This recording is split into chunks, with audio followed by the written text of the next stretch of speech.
한국도로교통공단 TBN 교통방송입니다.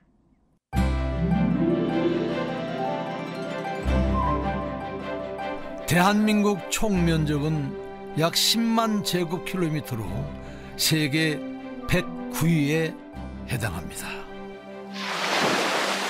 삼면이 바다로 둘러싸여 있고 국토의 70%는 산지, 바다 주변에는 3,300여 개의 섬이 자리하고 있습니다. 지리적 특성상 우리나라는 교량과 터널을 많이 만들 수밖에 없는 교통 환경인데요. 대한민국 수도 서울을 가로지르는 한강만 해도 30개가 넘는 교량이 있습니다. 그리고 수많은 교량 안전에 매 순간 촉각을 세우는 사람들도 있습니다.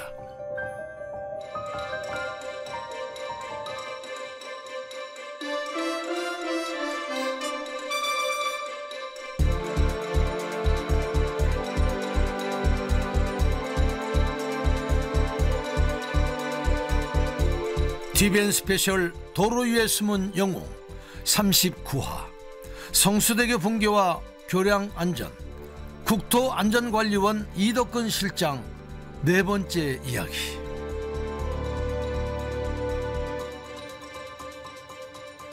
안녕하세요. 도로 위에 숨은 영웅 방송인 김성환입니다. 2023년 4월 4일 오후부터 내리기 시작한 비.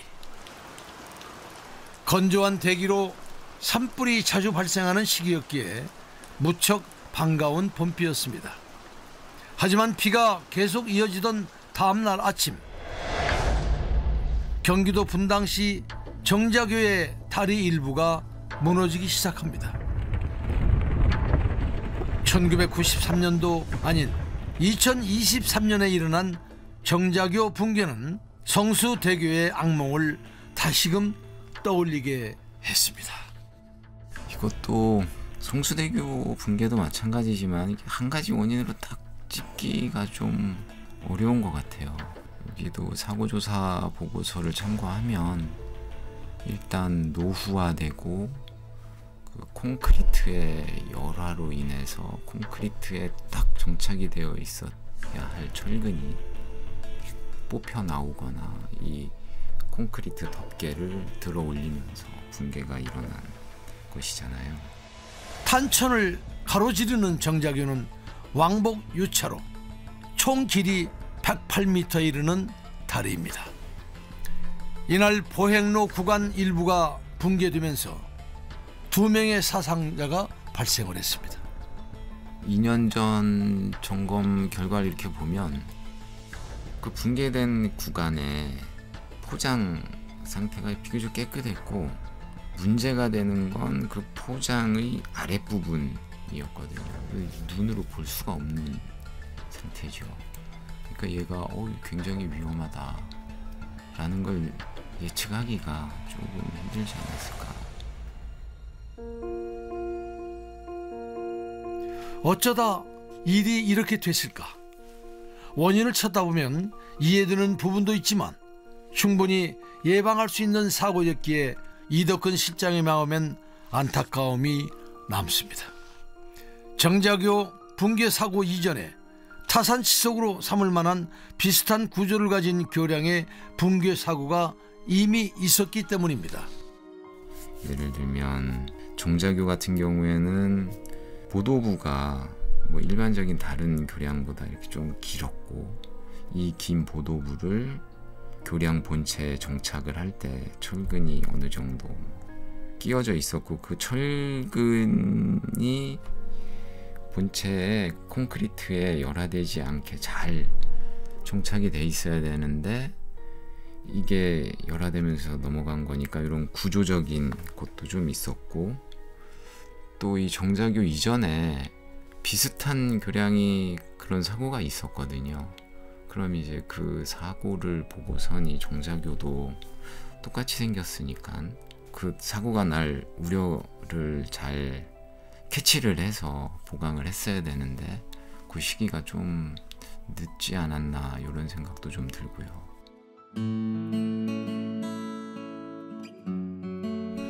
크고 높고 어둡고 좁은 교량 점검 현장. 사람의 눈으로 일일이 확인하는 건 한계가 있을 수밖에 없는데요. 앞으로 노후 교량의 상태를 점검할 때 가장 필요한 기술은 어떤 게 있을까요? 이런 교량이 뭐 한 올해 한 30년 이상 이렇게 노후화되면 그거보다 더 정밀하게 내부 상태도 볼 수 있는 점검, 그러니까 진단 이런 걸 할 수 있는 체계로 이렇게 만들어야죠. 이런 안 보이는 곳을 볼 수 있는 빗파괴 시험이라든가 방법 이런 것도 좀 더 연구가 되어야 할 것 같고요. 더 정밀하게 눈에 안 보이는 내부 상태까지 진단할 수 있는 시스템이 갖춰진다면 노후 교량의 관리는 획기적인 변화를 맞게 될 겁니다. 사실 전국의 모든 시설물을 한 곳에서 한정된 인력과 자원으로 전담한다는 게 정말 쉽지 않는 일일 겁니다. 그렇다면 가장 현실적인 대안은 어떤 게 있을까요? 한 39,000개 정도 교량이 된다 그랬잖아요. 이걸 저희가 다 할 수는 없잖아요. 그리고 초창기에 저희가 이렇게 많이 했던 거는 이제 그런 점검 진단을 하는 전문 기관들이 별로 없고, 그리고 저희가 이걸 이제 하는 방법들을 정립해 나가는 때라 다른 전문 기관들, 민간 전문 기관들의 기술력이 좀 떨어지고 그랬으니까. 그런데 지금은 뭐 민간 전문 기관들도 많은 기술력을 확보하고 또 첨단 장비도 많이 쓰고 이러면서 국가 보안 시설물 같은 거 이런 거는 이제 국가 기관에서 하고 이제 나머지 다른 것들은 민간 전문 기관들이 하고 이러는 방향도 좋을 것 같아요. 국가 기관과 민간 전문 기관의 협업이야말로 우리 사회를 더 안전하게 지키는 방법이라고 이덕근 실장은 강조합니다. 더불어 충분한 인프라 구축으로 새로 교량을 만드는 일은 점차 줄고 있는 게 현실이죠. 앞으로는 높은 기술력으로 만들어진 교량을 잘 유지 관리하는 일이 핵심 과제일 겁니다. 지금 설계하는 것들은 예전보다는 더 기술력은 하여튼 많이 높아져서 점점 그 교각과 교각 사이를 길게 이렇게 설계되고 있는 것 같아요. 1990년 이때는 교량이 한 12,000개 정도 됐던 것 같은데 23년에는 한 39,000개 정도, 그리고 이 정도에서 또 급격하게 막 더 늘어나고 있는 상황은 아니에요 지금은. 그간 우리가 쌓아온 교량의 현대화 기술, 그리고 유지 관리 기술 노하우는 조용히 세계로 뻗어나가고 있는데요.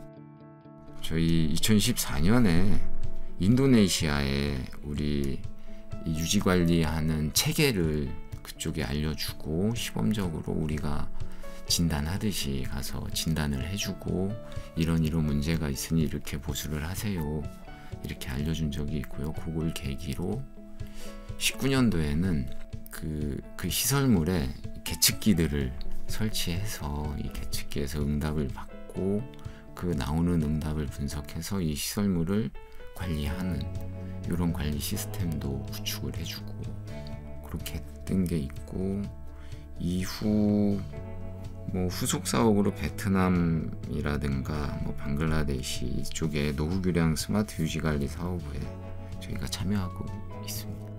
이제는 세계적인 프리미엄 브랜드가 된 코리아 K. 앞으로도 자랑스러운 이 K 기술력으로 우리나라는 물론 전 세계 교량을 안전하고 튼튼하게 지켜주면 좋겠습니다.